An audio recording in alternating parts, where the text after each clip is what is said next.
yani is sad, namwambia mgonjwa kwamba either take a picture because this will be your last erection.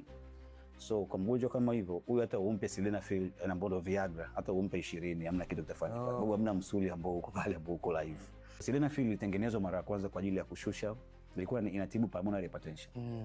Lakini erection ikaja kama ni side effect ya dawa. Okay. Umeona bana. Kwa hiyo sasa akasema bana, naona pressure inaendelea vizuri, lakini naona kuna mabadiliko mazuri. Nyumbani kuna furaha sasa hivi. Kwa akasema kumbe hii pia inasaidia hili swala. Kwa nayo pia ikawa imechukuliwa pia kwa mkondo huo as well kama dawa ya kusaidia erection dysfunction.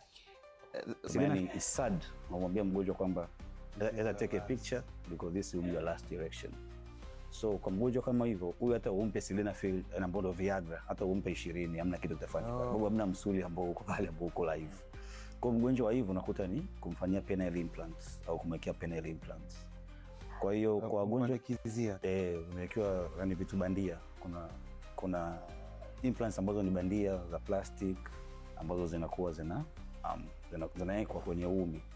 Kwa hiyo unakuwa kwenye state of erection muda wote. Yeah. Kwa ziko za aina 3, lakini 2 unakuta penis kwenye state of erection, kuna kwa tu una direct kwa upande mwingine.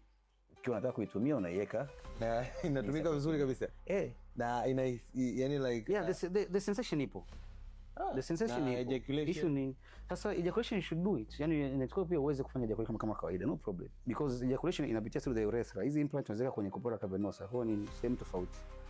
Na hapa mnafanya KSMC kupandikiza? Na hiyo hatufanyi KSMC, inafanyika Benjamin Mkapa.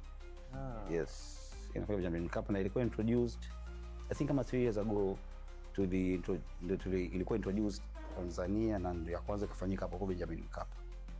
Kuweka penile implant, ilikuwa ni penile implant kwa wagonjwa ambao walipata kama hivyo priapism ambayo ilikuwa ni ischemic type, ambao zilikuwa ndio hawangeweza kupata erection kabisa hata kama wangepewa Viagra. Kwa hiyo wakafanyiwa